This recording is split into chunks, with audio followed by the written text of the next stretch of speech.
Welcome back.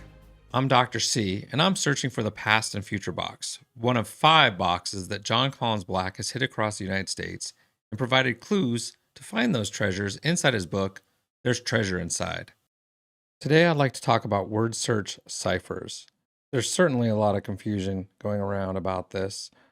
Even before Jon spoke about it at the recent Seeking TreasureCon, there was a lot of people that didn't even use ciphers, but the ones that did, the ones that believed that they were a big part of this puzzle that helped push that solution along, we were blown away by it. So I want to try to understand it a little bit better. I feel like there's something that Jon needs to clear up. So perhaps in a future interview, maybe it could be addressed again. But let's go ahead and take a look at what he said, and then we'll go ahead and decipher it. This next clip is courtesy of Cowlazars. I'll put the link in the description below so you can see the whole interview. Are there more substitution ciphers to solve than just the cryptogram? Are there more substitution? What's a substitution cipher? Well, like, G equals H, or, a Caesar cipher, where you shift one over, or even like A equals 1, B equals 2. Yeah. Yeah, I don't think that I did that. No! God, please, no! No! No! Yeah, no, I think that I had a word search, so you need to search for words. And I had a cryptogram that you need to uncode or decode, and that was it. Why are you the way that you are?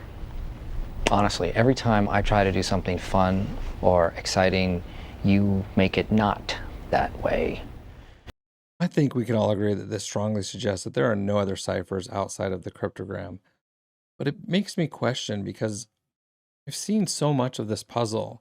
There's definitely some use for ciphers. They're not always necessary to get to the end, but I do think that they play some role. So let's take a closer look. Jon doesn't come out and immediately answer yes or no. He's being coy, evasive. By asking for a definition of a substitution cipher, he's allowing the person asking the question to set the parameters rather than confirming something accidentally. So there might have been a different thing going on with how Jon answered this. Consider, where's the beef, right? So the chapter contains 3 areas where a cipher may exist: the chapter text, the word search, and the cryptogram. And we already know that the cryptogram is a green light for a cipher. So let's just kind of look at the mental framing of this. When the question is posed, it's basically saying, is there anything outside of the cryptogram that require some sort of substitution cipher? Whether it's the word search or the test. That's how the question was framed. That's how we all saw it. It was plain as day. And I just wonder if Jon maybe framed it differently, and that he thought, okay, they're asking me about substitution ciphers. Are they referring to the text? Because I've been telling them the word search is important, the cryptogram is important. Maybe they're looking to see if I hid something in the text. So he skips over the word search completely and just talks about the text. And he says, no, I didn't do anything like that in the text. Then he says, I have a word search. I have a cryptogram. So I'm trying to fill in the gaps there, that maybe he just mentally framed it differently in his head. Again, I am hoping that in the future there's some sort of interview. I do believe this will be asked and answered. So I would love to hear a clarification question to get this resolved. All right, let's take a look at the word search, and we'll go ahead and walk through a few of the ciphers. First thing I want to show you is we're just going to reflect back on the final game board. And I wanted to point out the section in the lower right-hand corner. Let's go and get rid of the clutter. Now this section here, if you go ahead and rearrange the letters, just like you did the hidden anagram message, you're going to go ahead and get play basic ciphers. Okay. Now, if you focus on the C in the word basic, and you go upward at a diagonal, you can spell the word clue. Now, this is not one of the 5 clues, but most certainly is a clue that you're on the right track. And so this contradicts that very statement that there's no ciphers when he's telling you to actually play basic ciphers. So let's go and take this a bit further. And we'll go ahead and take a look in the upper left-hand corner. You've got QVU. You recall on the game board, we had QVU left up in the upper left-hand corner along with BMA and APS. And QVU, you notice the 19 in the first row. So if we shift the whole entire board 19, the upper left-hand corner becomes Jon.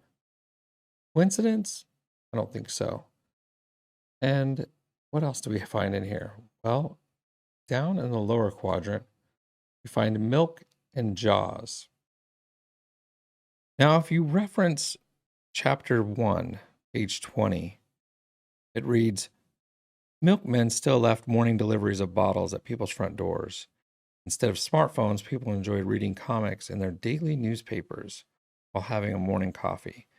A bit of calm had just arrived with the end of the Vietnam War just a few months before. At the movies, everyone was headed to see a newfangled action movie called Jaws by a budding director named Steven Spielberg.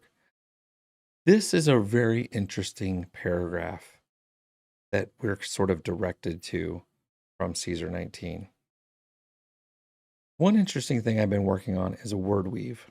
I explained in my previous videos what a word weave is. And I've been looking into the word genius. And there's a video I'm putting together that I'll have out soon. I'm not going to go into great detail, but I will tell you that genius leads to this particular chapter, and that is found on page 22. Anyways, as I'm looking for the word genius, clues tend to weave together, and they seem to go back to the past and future box. This whole paragraph screams past and the future. And there's some things that I uncovered that you probably won't be able to recognize just yet. I forgot to mention one more thing. The E on the final game board, located in column 9, actually changes to an X on this board. Could be an indicator.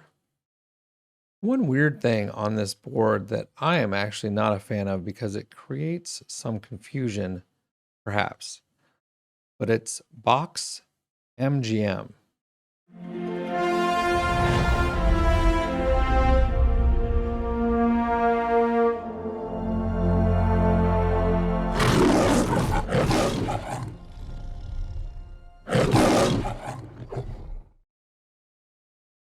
Now, maybe this is the indication that, hey, you need to look at the lion's share box, like go back to part 1, go back to chapter 1, and here's some clues. Or these are, in fact, lion's share clues that are buried in the word search. I'm not yet sure. I will tell you that it's a valuable step to have to go back to chapter 1 to get some things to help assist in solving for the past and future box. So we will come back to that on future videos. Let's go ahead and move on to the next board, which is Caesar minus 12. And that is due to the 12 being in reverse on the board. And if we go ahead and shift all those letters, one fun thing that pops up on this board is B ciphers.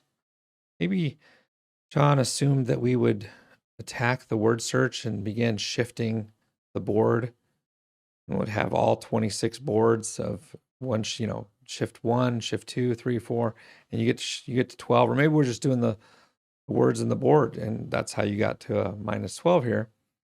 And you find B ciphers, and maybe that's the hint that you're supposed to play basic ciphers. But I mean, that's pretty clear. It's missing the E, and of course, B is just shortened to, or basic is shortened just to a B. But I think that's probably, more than just a coincidence. There is something that happens, and I'll bring this up just briefly, but in the 3-round game, you get to the end, and you end up finding the word continued, much like Ready Player One, when the game ended, but he had an extra life. He had that quarter, right? And if you rearrange the letters, it spells continued. Now, if we keep that kind of area sort of marked, right? And we go back to our -12 board, and this actually points to an area that you need to pay attention to, because after you've continued the board, you then discover this, and this is something you have to rearrange, but this THIS was joy. And this is the board where your game actually ends. It says end at the bottom. And there's more here on the board, but that's all I wanted to get into now, was how important I think the Caesar -12 board is. Actually pretty important. So I would like some clarification from Jon on these, because this is a pretty cool board. Definitely a fun board coming up. This one, let's go ahead and get into this. So now we have the Vigenere board, and we use the keyword lemon. And I'm not going to get into how you do Vigenere, but I will do that in another episode. I'm going to go and shift the board using lemon as the key. And here are a few, I say a few of the key words that you do find in the Vigenere. And I want to focus mainly on the king and the brave. It's going to be really interesting. So we go back to our main board where king and brave is, and you look for your Easter eggs, which is you look for the word Arthur to be associated with the word king, and you look for Lancelot spelled with a U to be associated with brave. And it makes a little horse here, and this is a unique story about, I will just kind of get into it. I'll get into it later in another video, but in Monty Python and the Holy Grail, if you've seen it, you know they don't use any horses. That's not entirely true. There's actually one horse that shows up in the movie, and it's in the scene where the historian gets murdered. And there is a clue system here, and the reason why the U is popped up here is it expands the clue system. And one other neat thing you find, and it does have to do with the historian, but one little thing that you end up finding is it results in finding the Killer Bunny graphic. So not only do we have a little tiny horse graphic here for Lancelot, oh, and funny story, Jon Cleese plays, actually everybody in that movie plays multiple characters. And Jon Cleese plays like a singing Camelot Knight #4. And that outfit that he's wearing is the same outfit that's been spotted as the person that's riding the horse that kills the historian. So it's interesting here that Lancelot, who's also played by Jon Cleese, gets the little horse graphic to sort of indicate he's the guy on the horse that kills the historian. So anyways, this is a whole clue system that I've got to dedicate an entire video to so that you guys can see that one, but it's a lot of fun. And that's what makes a lot of this cipher business unfortunate, because you don't get king and brave if you don't use the Vigenere lemon cipher. And that really gets into this whole clue system. So, and it's one of my favorite. So let's move on to Vigenere with the key Parzival. And I believe it was Paul that brought this up, one of the Discord members, always coming up with some really good stuff.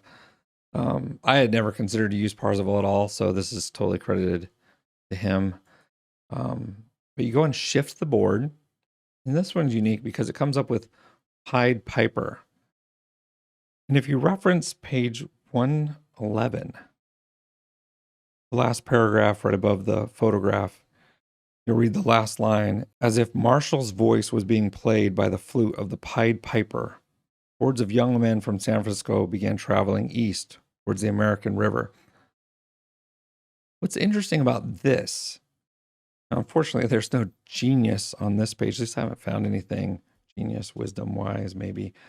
What is interesting, being pulled to this area, there is some things on the following page, but really what it is about this page is the page number 111. And when you play the 3-round game, we'll just go to the main board here. You actually locate keys. And those keys happen to have the key teeth in the number 1. And there are 3 ones on our board. It's really those 2 that are important, though.